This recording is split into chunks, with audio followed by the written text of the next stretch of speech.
Добар ден, почитувани гледачи, како што ви ветивме, етене во студиото на ТВМ, подготвени да го започнеме најновото издание на Нов ден и се разбирам да ве поканиме за дружба доколку сте комотни во вашите домови, доколку завршивте со ручекот, нека ви е на здравје.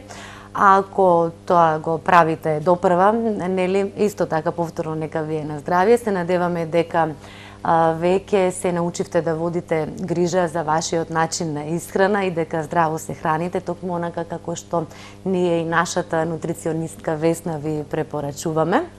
Така ќе направиме и денеска, веднаш на почетокот на Нов ден, ќе започнеме со здравје на мени, а овој пат во здравје на мени Весна ќе ви зборува малку повеќе за спанаќот, иако сите веќе многу добро знаеме за неговата хранлива вредност, уште од цртаните филмови со Попај, нели?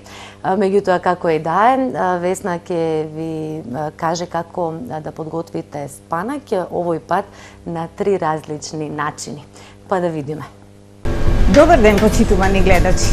Зимата, како и да е, веќе си оди. Ја пречекуваме пролетта. Тука на временските прилики ние тешко дека можеме да влијаеме, но на што можеме да влијаеме тоа е нашето здравје, бидејќи треба да го подготвиме за престојните пролетни временски промени. Овај пат јас ќе почнам со зелениот листев зеленчук, бидејќи тој е еден од првите основни намирници кои треба да се вметнат во нашата исхрана, бидејќи во себе содржа таква нутритива која е во првите редови за зајакнување на нашиот имунитет. Тука се спанаќот, тука е блитвата, зелјето, значи сите оние што имат зелени убави листови. Бојата е пролетна, така да и вредноста е многу голема. Овој пат, значи, почуваме со спанаќот, но како вообичаено, ние спанаќот го употребуваме најчесто, односно го приготвуваме со некоја термичка обработка и тогаш ги правиме оние основни грешки, бидејќи со термичката обработка спанаќот, се она што содржи спанаќот, па во најголем процент го уништуваме и ние потоа кога ќе го јадеме, што јадеме, ајде да не кажеме обична трева и тревата си има своја вредност, но сепак 80% од својата вредност спанаќот изгубил. Овај пат, затоа, ќе се обидам да ви кажам како можете најдобро и термички да го обработите, бидејќи некогаш е и потребно во одредени здравствени состојби тој термички да се обработи, но колку временски и како да се обработи ќе видиме сега, а исто така многу луѓе не знаат дека спанаќот може да се употреби и во свежа состојба за една многу убава салата, но тука треба да има соодветен прелив која ќе ги истакне вредностите на самиот спанаќ. Ако сме во состојба да нашето тело има предиспозиција на создавање на камчиња во бубрезите, тоа е таа една специфична состојба каде треба спанаќот барем малку термички да се обработи. Кога ќе го приготвувате во термичката обработка, никогаш не треба да биде тоа со затворен капак, секогаш треба да биде подотворен. Тоа се однесува на спанаќот, на блитвата и на зелјето. Значи, кога ќе го ставите да термички се обработува, обавезно треба тоа да биде кратко, ефикасно и да не биде со затворен капак. Денеска имаме 3 рецепти, како што кажавме. Едниот ќе биде обработен, целосно обработен во водата, значи термичка обработка ќе имаме. Потоа ќе имаме една салата со кари, која ќе биде исто така термички третиран спанаќот, и една салата со медитерански прелив, во која спанаќот ќе биде во свежа состојба, но тогаш ќе биде спанаќот од онај младиот со мали кревки ливченца. Колку е појак и позелен листот, ево овдека имаме некои, тука концентрацијата е многу поголема на оксалатите отколку во овие млади ливченца. Затоа во салата која сакате како свежа, обавезно тоа треба да биде млади ливченца. А овие поголемите може слободно термички да ги обработите. Првиот рецепт ставаме во едно тенџере, во еден сат, ставаме повеќе вода, литар и пол. Ја ставаме да зоврие водата и потоа спанаќот го ставаме во водата. Не чекаме, тоа спанаќот треба да отстои само 1 минута и доволно е, нема потреба да чекаме водата повторно да зоврие. Потоа го вадиме со цедалка спанаќот и тој е веќе готов за приготвување на јадењата. Потоа додаваме маслиново масло, додаваме лимонов сок, прстопат сол и малку црн бибер. Тоа е рецептот кога е спанаќот термички обработен и сосема добар за едно вакво јадење. Значи за оние кои треба барем малку така да го конзумираат спанаќот.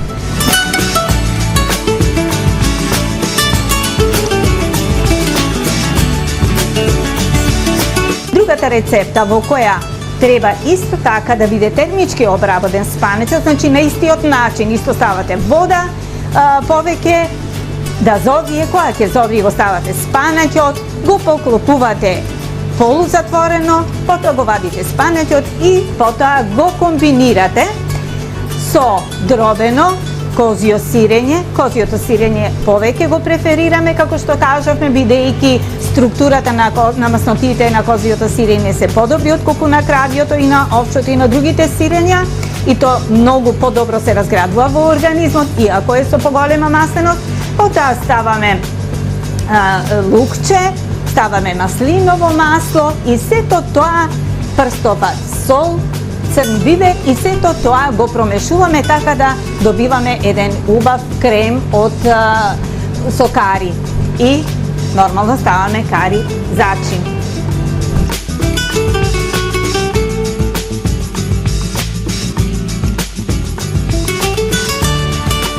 Свежата салата ја приготвуваме на тој начин што младите ливченца ги дробиме, а преливот кој треба да биде со оваа салата се вика медитерански прелив.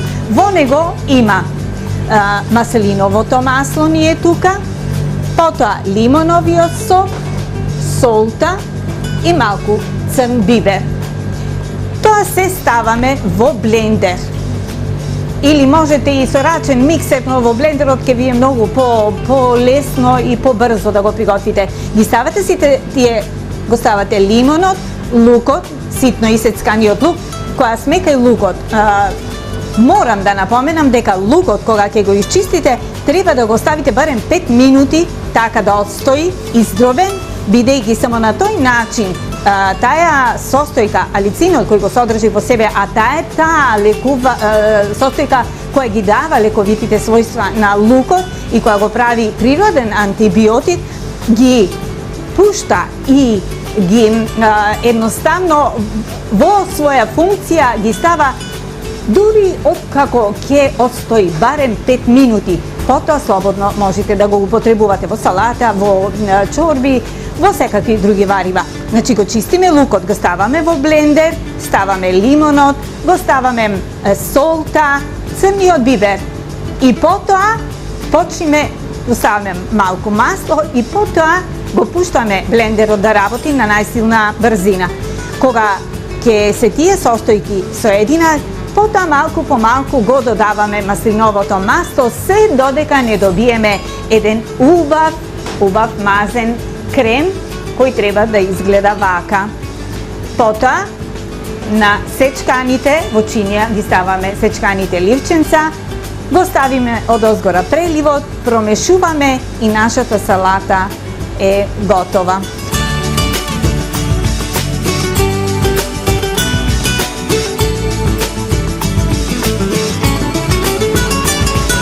Ете, почитувани гледачи, нашите денешни јадења се готови во оваа прекрасна кујна во хотелот Гартен. Мене ми е многу жал што морам да бидам овдека фиксирана па да ве прошетам низ оваа убава кујна, да видите во какви услови се приготвуваат овие сиве убави јадења. Значи имаме денеска тема ни е спанаќот, имаме 2 термички обработки и една во свежа форма. Исто така сок ви предлагам од свежи листенца од спанаќ, во која има еден лимон, има портокал, има цвекло и една многу убава, прекрасна комбинација, се е во свежа форма, и цвеклото, и лимонот, портокалот нормално, и листенцата од спанаќот. Сите овие здрави оброци кои ги правиме, значи во функција на здравјето, нема да си ја исполна својата цела ако вие навистина не вклучите и физичка активност, а пролетта ви е навистина најубавото време каде што веќе треба да излегувате, да се придвижувате, па кога имате добар оброк, фина, убава, нормална, не некоја форсирана физичка активност, тогаш вашето здравје ќе биде на многу оптимално и задоволително ниво. Мојот предлог беше тоа, другото останува на вас. На здравје, во име на здравјето. Довидување до следниот пат.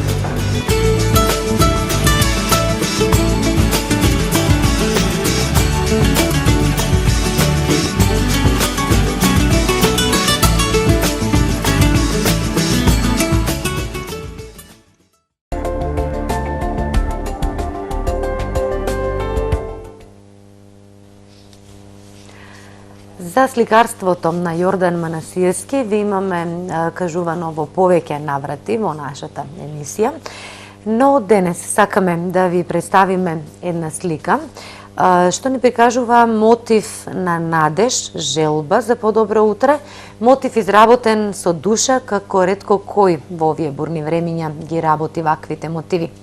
Сликата, инаку, е изработена во еден импресионистички стил со богат колорит, препознатлив за сликарството на Јордан Манасиевски. Голем избор на негови слики може да видите во галеријата Букефал, како и на нивната веб страна. Оваа година Јордан Манасиевски е добитник на една голема меѓународна награда, меѓутоа, затоа потоа, односно одлучивме за таа награда да ве известиме откако таа ќе му биде доделена. Ете така, од галеријата Букефал повторно ви представивме една прекрасна слика за сите љубители на уметноста. Се разбира, сликите може да ги красат вашите домови или домовите на вашите блиски, пријатели, роднини, доколку се одлучите некогаш да им подарите еден вака убав подарок, кој што ќе им остане за секогаш во убаво сеќавање и ќе ги подсетува, се разбира, на оној на кој што им ја подарил. А за сите љубители на спортот, продолжуваме понатаму со мотиваторот во нов ден. Овој пат Мишел повторно направи еден интересен прилог со нашиот стручен соработник Гоце Мојсовски, кој што е инаку инструктор за бодибилдинг и кој што во претходната еве во ова емисија на Нов ден, поточно во Мотиватор, не мотивира да се загрееме повеќе за бодибилдингот, односно за вежбањето во теретана. Овој пат од прилогот ќе чуеме и ќе видиме нешто повеќе за активното вежбање во теретана.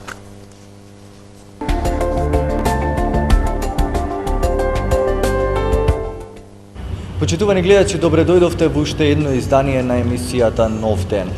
За сите оние од вас кои што посакуваат пред се добар физички изглед, меѓутоа и здравје во вашето тело и во вашиот дух, како што вели и поговорката, денес ќе проговориме нешто повеќе околу она поактивно вежбање, односно вежбање во теретана, односно во вежбална. Токму затоа денес се наоѓаме во вежбалната Fitform, а со нас е нашиот стручен соработник, бодибилдинг инструкторот Гоце Мојсовски. Гоце, ајде прво да започнеме со тоа кои се основите на вежбањето. Да речеме, ќе дојде кај вас некое помладо момче кое што не се е занимавало претходно со овој вид на спорт, и што вие му препорачувате, од каде да се започне овој процес? Значи, за почеток најважно е да ги загрееме сите мускулни партии и од доаѓање, значи од првиот ден кога ќе дојде во теретана, работиме со мали килажи, со не многу серии, значи работиме комплетно за да се загреат мускулите, да нема воспаление, да се избегне тоа воспаление, пошто нема да може да вежба наредниот ден. Етапно се оди полека со вежбите, значи се започнува. Дали се започнува со грб, дали со гради, дали со раце или со рамо, не е битно. Значи постојано се грижиме за прво да ги загрееме мускулите, а после тоа да можеме по-професионално да се бавиме со вежбање.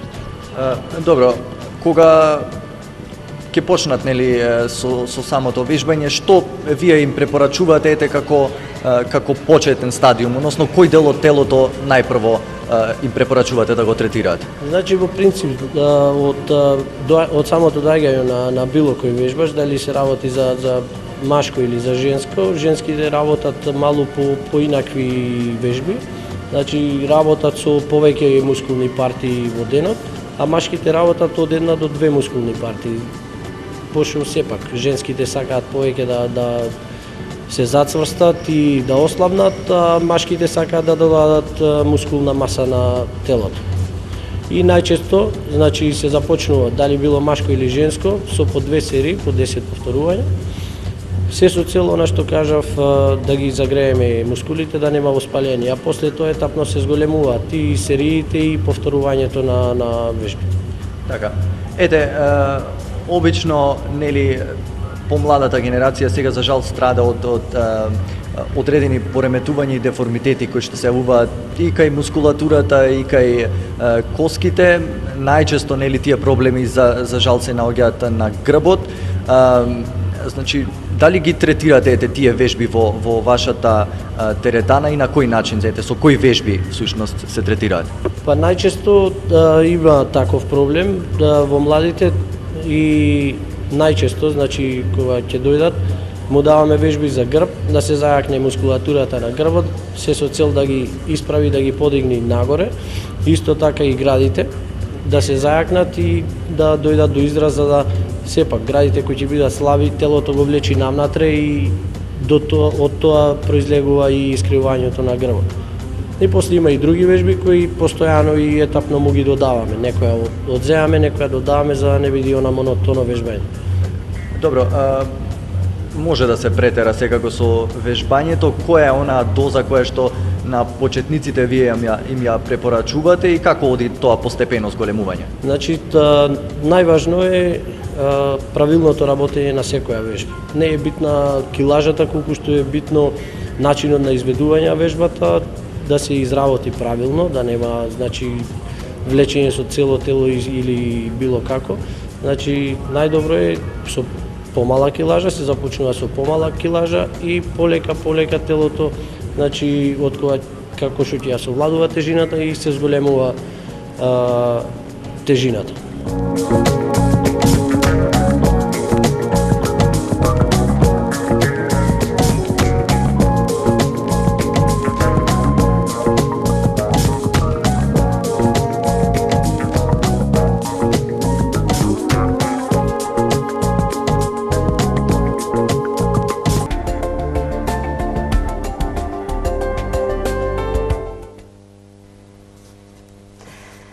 Од нашите познаници, роднини, пријатели кои што се на превремена работа или веќе живеат во странство, често пати слушаме за нивните лични искуства кои што се однесуваат на начинот на живење во државата во која што се наоѓаат, на разликите во секојдневните навики, во менталитетот, во функционирањето на системите во одредената држава и така натака.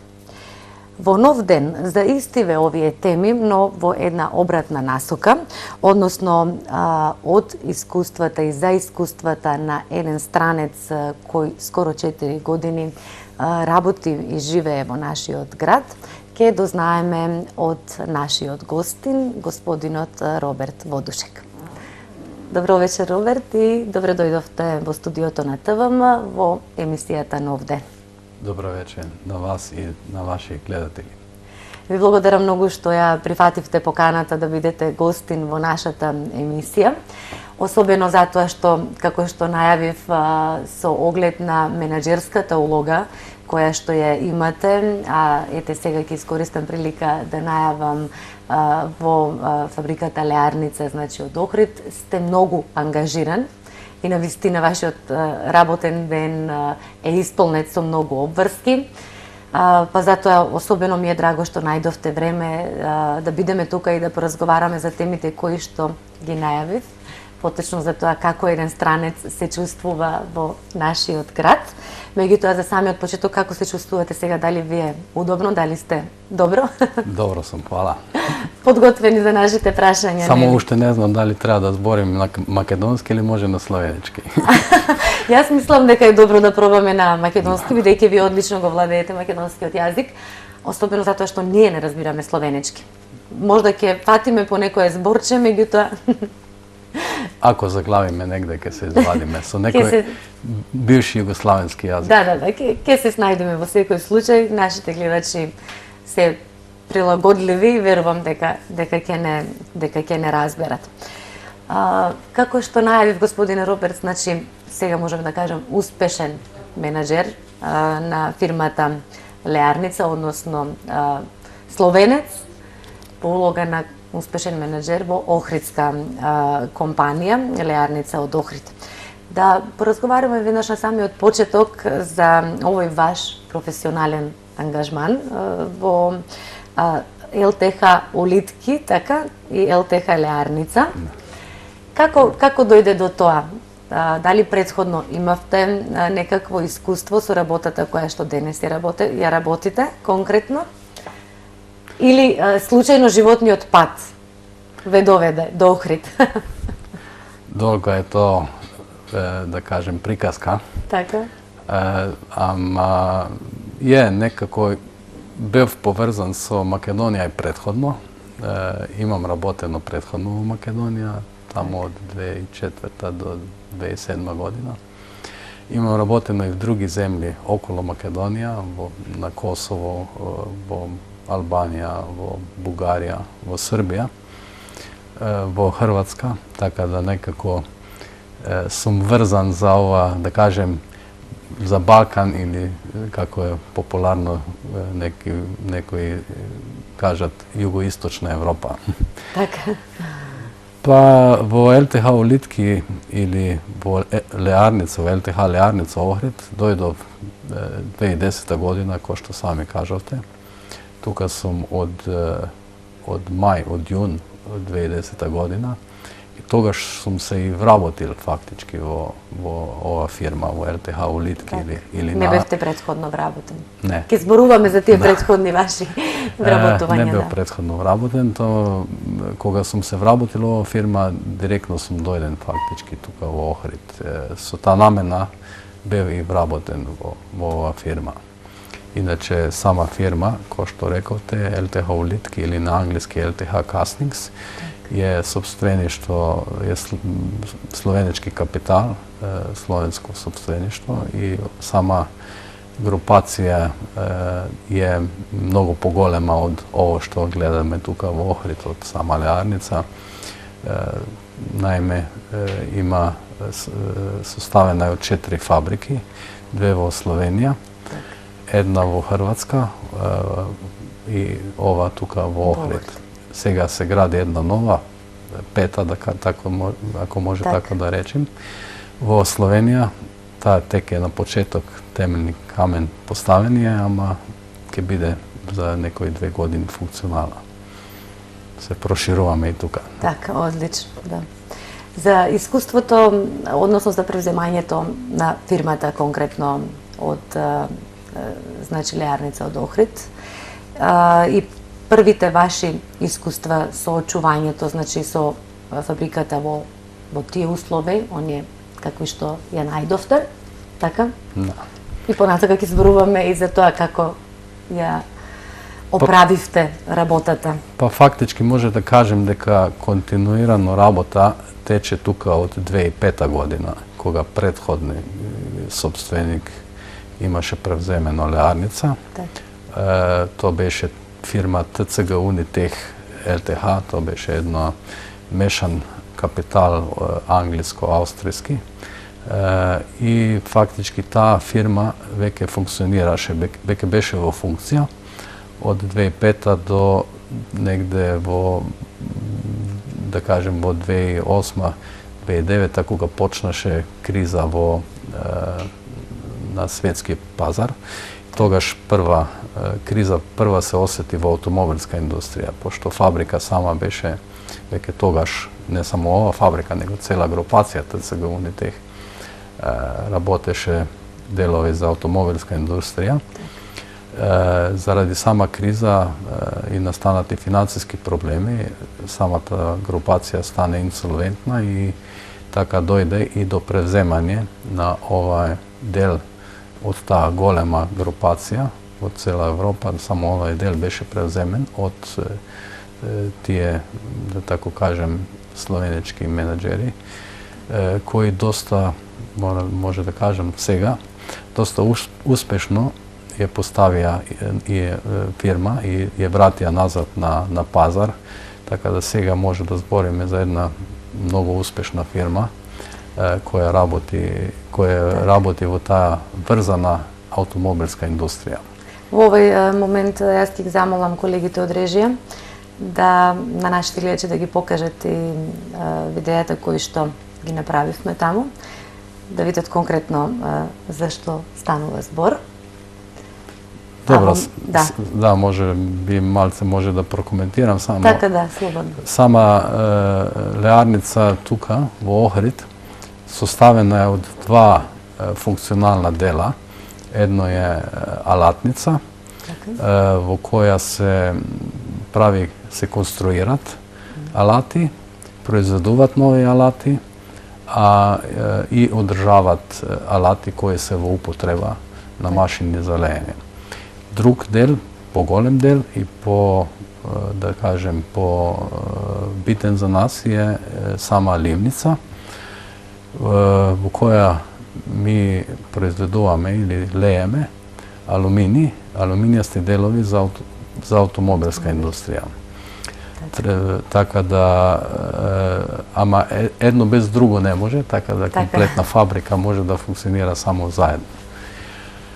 И оно што може да кажем е дека тука се работи за високотехнолошка производна, во која нема место за пропусти, за големи пропусти, пошто може да си замислите ако еден наш дел негде во некоја кола вграден откаже, што би значиле то за нас или за сам произведувач на кола. Ако, мислим, веројатно и вие и ваши гледатели имат слушнато дека некои фабрики до сега произведувачи на кола имат викнато голем број на кола назад на сервиси, сменете некои делови сами од себе. Исто така би можело, ако би ми, да кажемо, наша фабрика направили некоја голема грешка, добили некоја голема рекламација, би можело да се случи и со наши делови. Зато сакам да нагласим дека е многу битно да се работи професионално, дека сите вработени, сите поединци кои се во тај систем, во тај тим, да кажем, и јас многу често сакам да нагласим дека ми сите вработени во леарница сме еден голем тим, еден без други не можеме, па така од мене па до, да кажем, онај најпоследен работник тамо на линија или на чистење на одлици, сите се многу битни членови. Сте сте еден ланец, да. Колку вработени има во моментот во леарница? Дали е истата бројка која што наследивте кога ја превзедовте фирмата или во меѓувреме можеби таа бројка се зголеми? Па не е иста бројка, наравно, пошто и сама леарница има пораснато имат и зголемено производство и продажба и се тоа, така да и број на вработени се има зголемен. Тренутно во леарница работи околу 430 вработени, kažem, okolo 430 zato što brojka sekogaš varira malce gore dolo. Nekoj odi, nekoj dojde, nekoj odi u penzija, nekoj mladi i da tako. Меѓутоа, тимот е онаков како што треба за успешно да се работи. Вие скромно, значи, сте скромен во тој поглед и не ја преземате одговорноста за успешност на еден менеджер само на вас. Меѓутоа, јас би сакала во таа насока да ве прашам што треба да се направи за во овие услови. Рековте, може би кризата се надмина, меѓутоа се уште можеме да кажеме нели дека живееме по некаква рецесија со оглед на тоа како работат другите фирми. Ете, конкретно во нашата држава. Што треба, Роберт, да поседува еден менеджер успешно, да работи, да се справува со сите тие проблеми? Prvo da se vratim na ono što rekote. Ne, jaz ne mislim дека sam skromen, nego jaz samo sakam da naglasim дека jedan pojedinec ništo ne znači. Site se členovi se bitni toga. Pa ono što bi moželo da kažem prvo je to želba za rabota i spremnost za rabota, ne samo ono rabota v smislu, дека некој бom предсе, ако гледам јас, ако се успоредувам моја работа или работа на некој друг, да кажем, собственик на фирма, на газда на фирма, како популарно тука се вика во Македонија, е дека најбитно е дека човек е активно вклучен во работен процес и да секојдневно да има, најбитно е дека човек има добри информации и да се вклучи во тај процес и да и сам е дел на тој процес. Ако не си дел на тој процес, тогаш не можеш. Сигурно не е невозможно да менаџираш колку толку успешно пред се со луде, пошто менаџирање на една таква фирма, мислим дека е пред се оно насочено кон луде, треба, како јас популарно кажем некогаш, треба на некој да си му татко, на други да си му непријател, ама така е. Секој човек, поединец е различен и мора прво да се некако најдеш во таа средина, мора да научиш како да комуницираш со тие сите луде кои се вработени, не само со нив, него и со околина, пошто и тука не сме само ми битни, него и околина битна. И треба да имаш некако, како да кажем, треба да стекнеш некое лично знање, искуство, да се вклучиш во таа работа. И тука, оно што сакав да кажем е исто, дека оно активно работење не се подразумева активно да си 8 сати тамо, нити 10 не е доволно, нити 12 некогаш, него за жал таква е работа менеджерска да некогаш нема спиење и кога спиеш обично мозок работи и после така да си вклучен фактички 24 сата дневно. И кога си на одмор исто така да тука не може да кажеш сега сум на одмор. Активно си на одмор, да. Да, сега сум на одмор, сега не ме интересира што се случува тамо во фабрика или што се случува во фирма или што се случува на пазар. Успешност сама исто така зависи многу од успешност на целокупна фирма, пошто леарница сама не би била успешна да не е успешна сама целокупна групација. И тука е тој дел кој исто така треба да се нагласи, мора да се оди напред, како и тие зборови ги имам тука во Македонија, да кажем, мора да се оди напред и то, мислим, треба да се инвестира, треба да се реинвестира ми секоја година 10% од целокупен промет.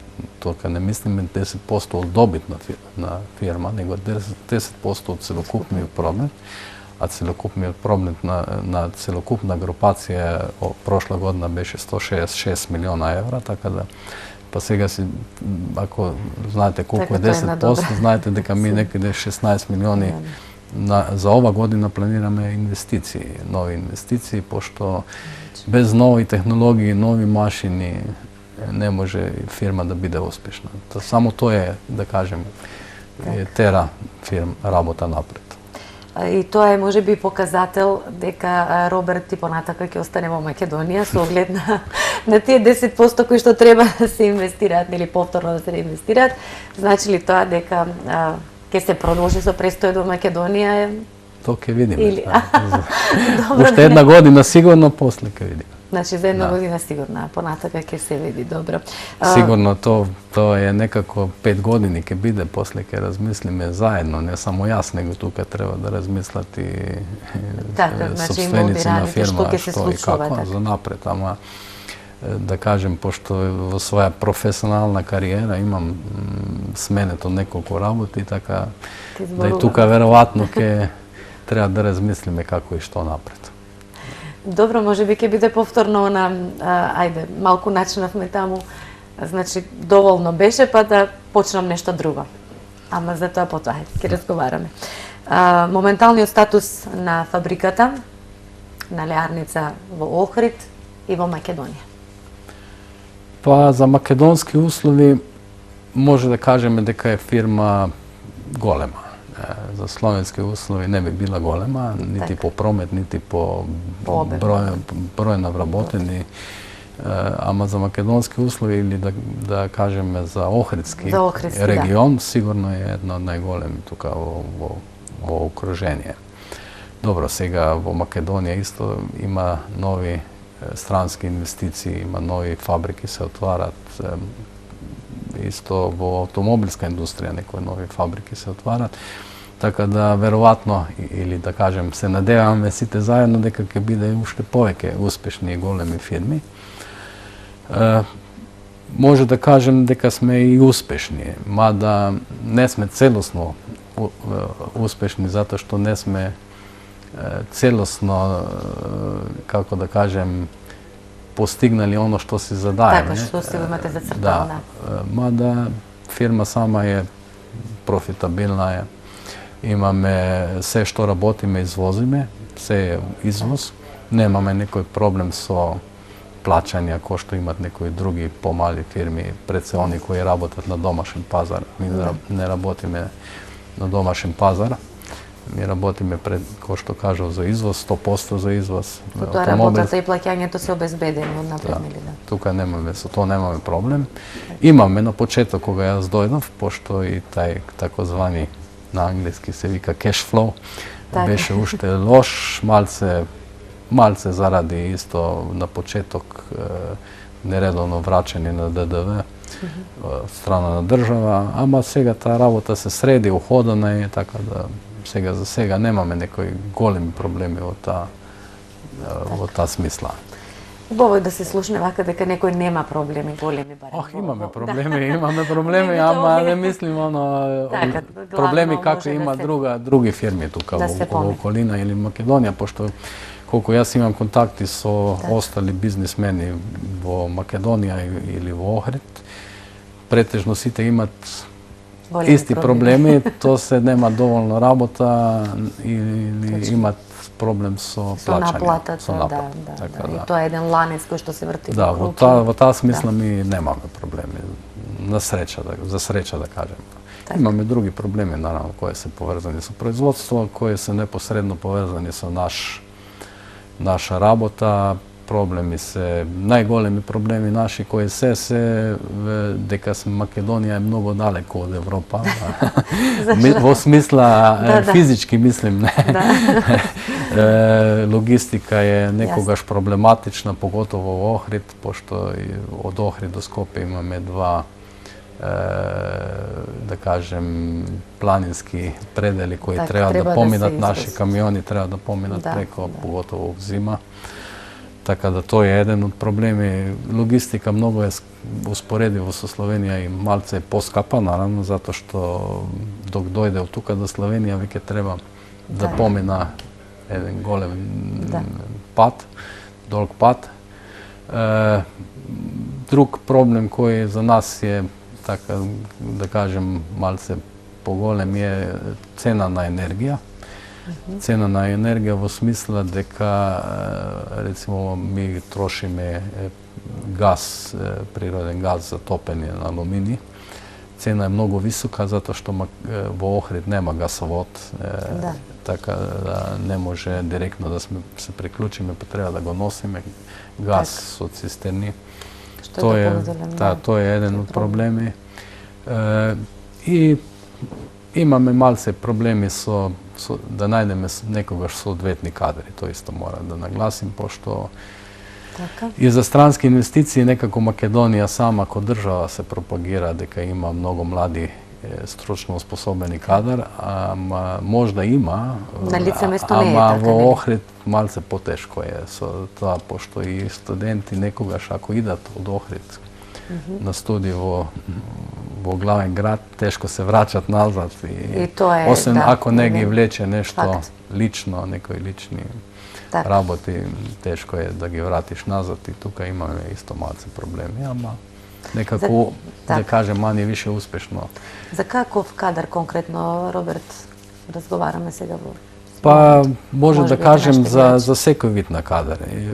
Jedna strana nevrabotenost je mnogo visoka, mnogo golema.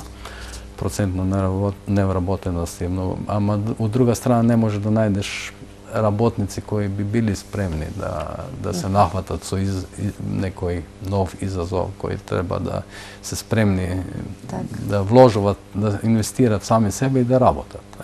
Tako da ta strana, taj aspekt, a drug problem se stručno usposobeni kadri koji, dobro, mi сега nekako sme našli nekoj tim beke ga uspostavujeme, ama teško je da najdeš, da go privlečeš jedan mašinski inženjer koji ima završen fakultet v Skopje, da se vrati tuka, osim ako nema, kažem, familija tuka. Tako da tuka je malce problem v ta smisla. Македонија е добра можност за градење успешна професионална кариера за еден странец, да или не? Pa sigurno da je. Teško bi se reklo da ne. Je, zato što ima prostor da se izgradi tuka, da se izgradi nekoja uspešna kompanija. Možda ne nekoja mnogo golema, ama do nekoj vid, na nekoj, da kažem, za evropski uslovi mali kompaniji ili srednje golemi kompaniji tukaj može da se najde, sigurno. Ima i stranske kompanije, ima i takozvani headhunter firmi. To se tije konzultantski firmi koji barat kadri, koji probat da najdat za novi investitori su odvetni kadri v postoječke firme. Tako da, verovatno da je i za stranci interesna. Pa dobro, mislim, jaz, ako veke kažem na početak, da toliko godini bil prethodno 3 godine, сега sam veke skoro 4, sigurno da je neka možnost za razvivanje. И за успех, да. Добро, може би веќе и се навикнува некако човек да живее и да твори, нели, во оваа средина, толку различна или слична на словенечката. Како и да е, дали може да се поминат сите тие проблеми, да речам, на странските инвеститорите кај нас во Македонија? Значи, дали имате слух од владата во тој контекст? Или оние ветувања на почетокот, дали се вистински од она што се случува на лице место кога еден странец ќе дојде ќе инвестира во една фирма? Pa problemi koje se veke ги имам спомнато, така да за тоа не би се повторувал. Можда уште само да нагласим дека малце премало влада или актуелна политика дава внимание на постоечки фирми кои веќе се тука. Повеќе сите се занимаваат како да привлекуваат нови инвеститори, им дават некои услови, преговарат за некои додатни работи, а постоечки инвеститори се занемарени. Немат многу, да кажем, слух за проблеми со кои се сречаваме. Така, например, може да ви кажем конкретен пример, кога се можело да се приватизира државно земјиште, пошто илјадница беше поставена на државно земјиште, беше поставена некоја цена на земјиште, сега не треба да зборуваме за колка цена се работи, ама таа цена беше многу повисока од цена која може некој странски инвеститор да најде земјиште и да изгради фабрика во, не знам, цона, индустријска цона, било која индустријска цона. Така да тука автоматски после компанија која веќе работи, не поставена е во нееднакоправен положба со компанија која иде, пошто таа компанија добива и некои други бенефиции, не добива само, да не кажем, земјиште по некоја поповолна цена, добива и некои додатни субвенции за ново вработување и така натаму. А постоички сме малце, да кажем, вака, како би се рекло, малце сме досадни некогаш, ама оправдано сме малце досадни. Реагирате ли, да? Реагирате ли, да? Реагираме, наравно. Некогаш најдеме. За да се, нели, постигне некој компромис во... Не може да кажем дека не сме сослушани. Сме сослушани и некои работи, ајде, се тргнати од место, ама мислим да би требало уште малце повеќе да се дава и да се сослуша нас кои веќе имаме некој искуство. Така, кои што веќе сте тука, да. И кои, рецимо, чисти пример, држава секој година намени неколку милиони за зајакнување на извоз, а никој нас не праша како вие се справувате. Ми кои веќе извозиме 100%, што би на нас требало да зголемиме можда уште нешто во извоз. Ми сме имали, не знам, некои шанси со некои наши партнери или некои наши купувачи да отвориме уште, да кажем, една таква фабрика тука, големнина, таква во големнина мислим, ама наравно секој размислува дали то се исплати или не се исплати со сите тие проблеми кои ги имаш во работа. Така и логично е, значи кога вие сте веќе тука и сте вложили и работите тоа успешно, мислам кога зборам вие, мислам на сите успешни фирми од страна на странски инвеститори кои што работат во Македонија, меѓутоа вие ќе притискате, па... Да. Мада не е сето тако црно да не изгледа дека да само да кукаме. Не, ние сакаме да ги чуеме сега така и убавите и овие попроблематичните страни, затоа и ве поканивме тука. Сега рековме дека би сакала сега малку на една друга тема. Кажавме дека во Македонија не дојдовте прв пат, значи со вашата функција во леарница, туку бевте и претходно. Работевте нели од 2004-2005 година, така беше во некои други фирми. И она што на мене беше интересно е дека цела една година, 12 месеци, поминавте во касарната во Кичево. Да. Тоа беше вашиот прв контакт во животот со Македонија? Прв. Може малку за тоа да поразговараме? Се сеќавате ли на тие војнички денови кои што денесете веќе ги нема ниту во Словенија, ниту во Македонија, нели? Како да не, кој не би се сетил 12 месеци преживени во некоја... Во Кичево. Па добро, еве, тоа беше негде 86-та година во септември. Прв печаток кога дојдов, да кажем, во Кичево, ми беше малце мешан, да кажем. Ова е повторно со дозана. Сепак тоа е некако... Јас дојдов од еден мал град исто, може би ништо поголем од Кичево, ама различна средина беше. Наравно, и во ЈНА служени војни рок има и добри и лоши страни, ама така да јас се имам запознато со овој дел на Македонија. И во тие 12 месеци, пошто имам поминато, да кажем, со камиони, не толку низ цела Македонија, повеќе тука во ова западна Македонија, Кичево, Охрид, Битола, Прилеп, таа околина. И прв пат тогаш, наравно, еднаш имав среќа дека со камион сум заминат во Крушево и многу ме одушеви, тоа морам да кажем. Крушево ме одушеви, пошто не очекував таму во планина некој ваков град да се појави, така да беше малце изненадување за мене.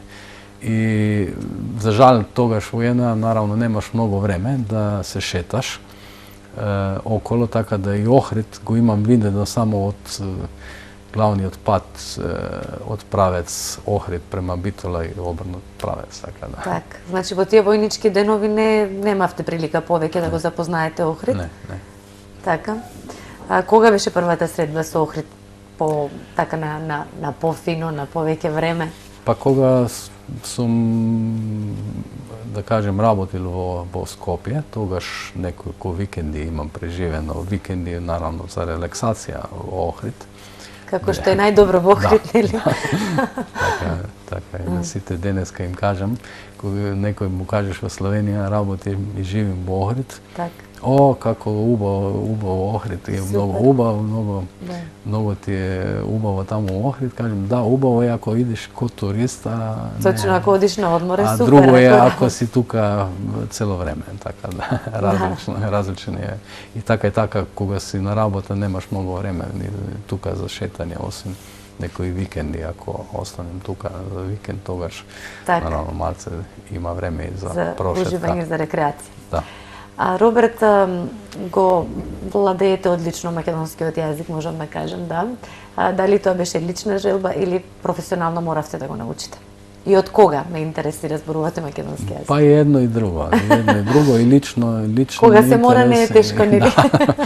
Да, може така да се каже, ама лично ми беше затоа што кога веќе сум тука, јас да не би искористил таа прилика да се научим бар колку толку, ајде, не може да кажем дека пошто никогаш немам учен, немам нити курс поминат за македонски јазик, него чисто вака од лични интерес сам во муабети, управени муабети како. Муабети ова веќе да и охридски, да. Се имам научено колку се имам научено, наравно, не е совршен. За се повеќе би требало и малце некој курс да се помина и меѓутоа ние одлично се разбираме, така да. И да се прочита некоја книга на македонски, а тоа малце поспоро оди заради кирилица. Не да не можем да ја читам, ама некако е, наравно, сепак сме ми Словенија навикнати повеќе на латиница. Да, малку поинаку. И ние учевме на времето словенички во основно училиште, така помалку по некоја песничка, меѓутоа. Кога е човек, да. Странски јазики мора да кажем дека се ми малце исто на личен интерес, не толку званично да се учи, него сакам сегде кај одим бар нешто основно да можеш да прозбориш. И тоа значи дека зборувате колку јазици, барем вака за разбирање? Не ги броим, ама англиски наравно, тај ми е веќе скоро пако материн, пошто и неколку години имам работено за странски. Практички ми беше работен јазик англиски, така да за англиски немам проблем. Германски нешто мало. Остало да не зборим српско, хрватски. Тоа сите. А некој си наброи да зборува, не знам колку јазици, хрватски, српски, сите посебно, па босански, црногорски. Одлично, 5-6 јазици зборуваме сите. Туку исто јас кога најдем некој бугар негде во странство и прозборим бугарски. Сите ние се разбираме, тоа е многу важно. Роберт инаку е правник по образование, ако може така да се каже. Значи, дали сте работеле како правник? Па практички јас во државна служба имам работено 16 години, да. Не чисто ко правник, повеќе на менаџерски позиции, така да некако од 94-та година навамо претежно некако освен оно што работев самостално ко консултантска работа, све остало бео на некои менаџерски позиции, од мали средини, од некои, да кажем, менаџирање со некои 20-50 луде, па нагоре до 300-500 и така натаму. Или 400 и нешто тако во Охрид, да. Така да имам поминато, да кажем, некако ми беше од тај правнички аспект, фактички имам 2 факултета завршено, тој е втор, не е толку небитен, ама имам и многу некако сам професионално се образован, накнадно и менаџерски, поготово за некои krizni menadžment тука некако малце сум се специализирал, да кажем, Интересот е лично. значи во менеджментот Да, во секој да. случај. Повеќе во тој правец. Да.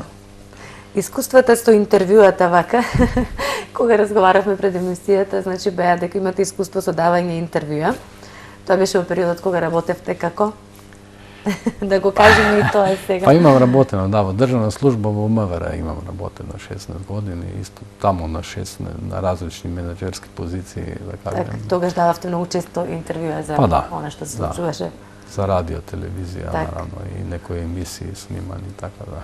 Ете, Имам во- нешто во- мало искуство да. и со медии. Не директно јас, ама повеќе ко вака Так. во улога кој што сум денеска. Ете, сега во оваа улога, одлично прв пат во студиото на ТВМ, што не значи дека е последен пат, се разбира. Сакам да ве прашам сега малку за разликите Македонија, Охрид, Словенија, нели, за она што, ете, како Роберт го доживеавте, да речам, при вашиот престој овде. Затоа што добро, едно е да се биде војник во Кичево, сосем е друго да се работи, нели, да се живее, да се твори вака сериозно, да речам, во нашиот град. Што е она, да почнеме од, ако може да се наречат непремостливи, значи многу јасно поставени разлики меѓу нашиот македонскиот и словенечкиот менталитет, ете, кои што можеби вас тешко ви падна на почетокот да ги прифатите? Па, можда прво да исправим, непремостливи за мене не Не постои. постои. Добро. Инако не би бил тука. Така.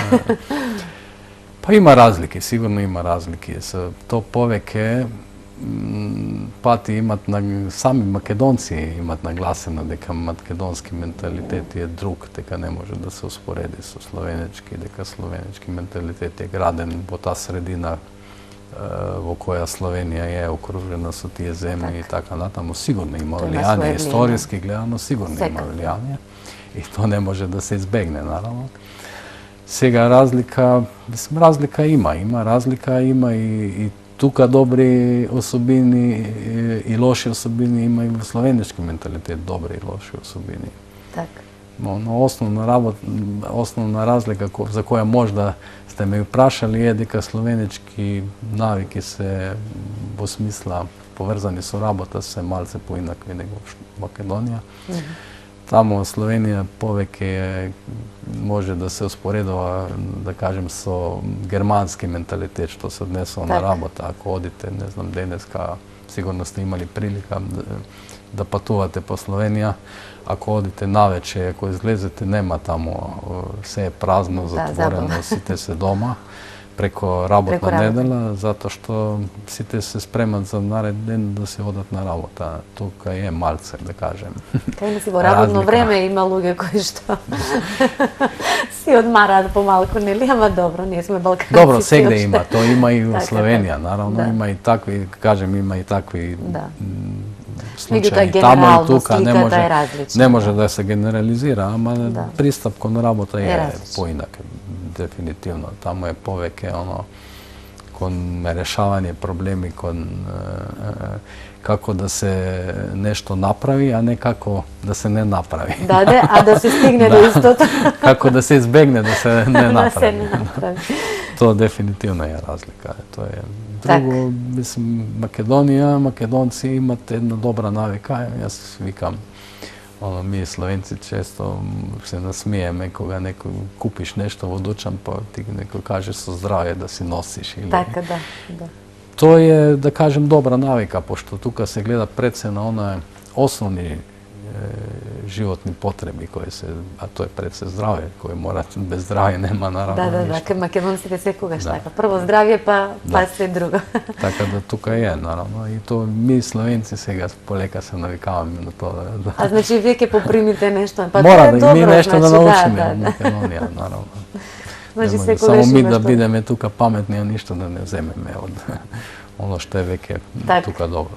Да. Значи Роберт практикува она што е добро македонско, нели да си го прибереш, ете, ако можам така да кажам, да си го практикуваш, нели? Нешто што е добро во Нешто што е Македонија добро. сигурно е храна, да. Значи Во следното мене прашање беше што ти се допаѓа ете во Македонија, храната, музиката. Македонија е прекрасна. Во тоа ќе се сложите, нели? Сигурно. Македонија има прекрасна природа, која за жал е многу неискористена. Па ако само тука во Охрид погледаме колку неискористени потенцијали има Охрид туристички, тука мора да сум малце критичен пак, да кажем, пошто да би ово езеро да би било во Словенија туристички, да кажем, пута 10 сигурно би било финансиски приход од туризам, а да е во Австрија уште повеќе од тоа. Уште толку би се надорвало. Да, тука оно што се однесува на храна е македонска храна и е, да кажем, другчија е и одлична е, дефинитивно. Ви се допаѓа? Дефинитивно. И тука сите словенци, сите кои идат тука, идат наравно и други словенци кои ќе дојдат на гости кај вас, да, ќе тука пробаат во фабрика и наравно сите се срекни кога идат да идат на скара. на малку нездрава храна, меѓутоа вкусна, тоа е тоа. Што правите во слободното време? Имате ли ви останува слободно време за малку спорт, бидејќи ете, знаеме дека сте спортски тип, дека возите велосипед, што друго правите, Роберт? Кои се вашите омилени спортови? Па за жал се помалку и помалку време е, поготово во зимно време кога е краток ден, ама кога најдем време, еден од спортови веќе сте спомнали, велосипед, да, тоа дефинитивно имам поминато сите села околу, сите планини, веќе знаем. Некој пат на некој го прашам дали знае нешто, се чудат кај е тоа, немам појма. Значи нашите не знаат. А јас сум дојден од странство и знам кај е. Имам поминато неколку пати околу езеро, наравно со велосипед, тоа исто многу интересно и многу убаво. Убава тура е таа. Да, тоа е тоа што се однесува. Друго што ми е интересно во Охрид е едрење, наравно. Едрењето, едрите? Да, за жал на зима не многу, ама едва чекам веќе да почне пак. Па еве како тргнала температурата, мислам. Тоа и скијање исто ми е еден од спортови кои ми е многу, да кажем, еден од топ спортови. Сте скијале ли во Македонија во нашите скијачки центри, да? Наравно. Добро, можеме не се споредуваат сега. Во Македонија, во Грција, во Вигла, например. Да, Вигла, да. Во Маурово. На Шапкан немам бидено од тамо од 2005-2006, мислам да бео кога бео во Скопје, ама сум биден, да. Така да тоа е претежно бео и на гнуркање во езеро, и тоа им, пошто и гнуркат сум наравно. Повеќе да кажем сам некако тие адреналински спортови, индивидуални спортови, не толку они колективни спортови што се фудбал, кошарка, тие не се ми толку интересни. Добро, ама баш за ова сега да ве прашам, што имате ли пријатели во Охрид, имате сигурно? Па во 4 години кога нема пријатели, тоа е во крај, во град кај живи, тогаш би било така, се дружите, да. Да, и за жал, и за тоа нема многу време, ама некогаш се најде, има еден круг луѓе со кои се дружиме малце и преко, да кажем, Lions клуб, пошто... Така и тоа ќе каже, вие сте член на Lions клубот Охрид, како дојде до тоа членство? Значи, пријателите ве поканија, вие прифативте? На тој начин, да, фактички прифатив. И успевате сепак да бидете тука кога... Па не сум толку активен ко домачини, наравно, ама сепак нешто таму се вклучува. Така, кога треба, сте тука. Пошто малце, пардон, не се видам, пошто малце кај мене е тоа проблем, дека патувам често, некогаш дома одим за викенд, некогаш на службени пат, така да сум и одсутен многу од Охрид. Што значи дека животот ви е многу динамичен? Многу динамичен, некогаш малце и напорен, ама така. Ама никако не е досаден, не? Не. Тоа е тоа. Не треба да е, пошто ако е досаден, тогаш нешто не е во ред. Нешто не е во ред, да.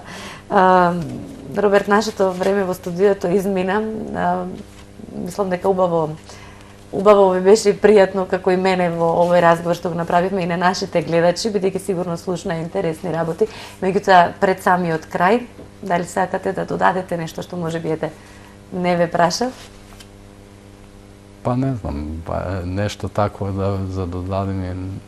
Или да оставим Не за другиот пат, за другата пат, емисија. Па пред се фала за покана, наравно, и на вас. Ми беше чест да сум дојден тука кај вас, да сте ми дали прилика малце да се презентирам. Так. Лично, мада не ми е тој основен интерес. Можда повеќе во интерес на сама компанија и на сама фирма. Можда од ова некој ќе се најде и кадровски, да кажеме, можда некој ќе се најде. Апсолутно, во секој случај мислам дека информациите се добре дојдени, затоа и ве. Да, можда и некој во град кој ни не зна да ваква фирма постои тука, ќе стане заинтересиран за тоа, така натаму. Да. Ви благодарам многу што бевте гостин. Ви посакувам успешна работа. Се разбира и понатаму, каде и да одлучите да работите, дали ќе останувате овред или ќе одете понатаму во светот, и се радвам до некоја следна прилика. Фала и на вас, и мора на крај можда да се извиним малце за некои грешки, македонски јазик што не е чист, и можда ако бев превише критичен во некои работи, да не сватат толку само критика, тоа е чисто добронаменски да. Так, се разбира дека беше добронамерно, затоа и ве поканивме и благодариме што бевте со нас. Почитувани гледачи, патувањата ги отвараат нашите видици и секако дека се добре дојдени секогаш кога е можно, за тоа како некакви мали бегства од секојдневието кои што пак ќе не наполнат со нова позитивна енергија. Од денешниот Урбан Сонувач ќе дознаеме за една интересна социјална мрежа на луѓе кои што сакаат да патуваат од една страна и на оние луѓе од друга страна кои се подготвени да им отстапат една соба или стан на истите овие патувачи или еден кревет, и сето тоа бесплатно. Станува збор за нешто што се нарекува couchsurfing или бесплатно изнајмување на кревет. Ете, доколку ве заинтригиравме, доколку и вие сакате можеби да станете еден ваков тип на патувач, останете и понатака и погледнете го Урбаниот Сонувач.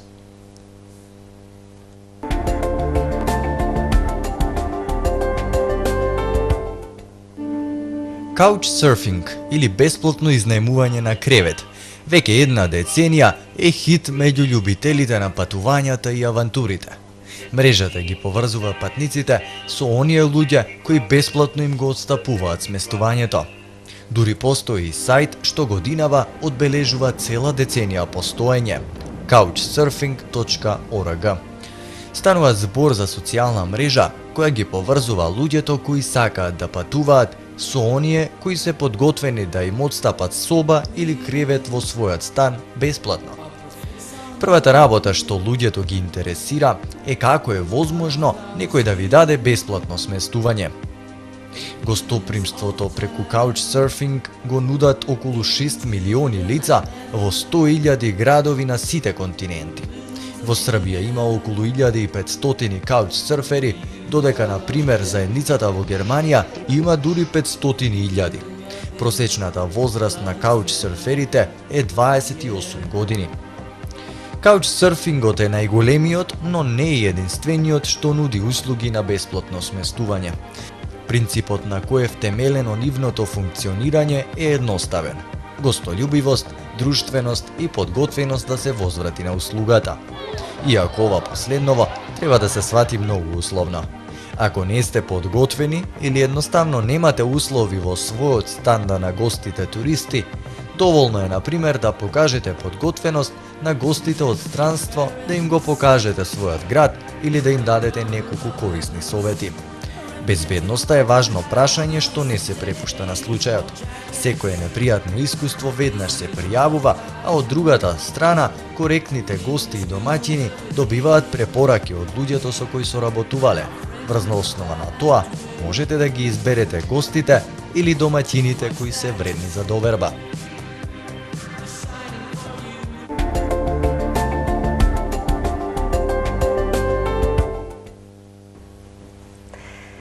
И ете, почитувани гледачи, полека дојдовме до крајот на уште едно ново издание на Нов ден. Се надевам дека ви се допаднавме и дека повторно ќе не следите следниот вторник веднаш по дневникот во 17 часот и 30 минути. На самиот крај сакам да им се заблагодарам на нашите драги пријатели за преубавата слика и за она што тие го промовираат. Значи благодарност до галеријата Букефал и се разбирам за моите драги пријатели од Арс Нова, кои што во оваа прилика ги поздравувам. Ете така, останете во убаво здравје, во уште поубаво расположение до нашата следна средба. Пријатна вечер.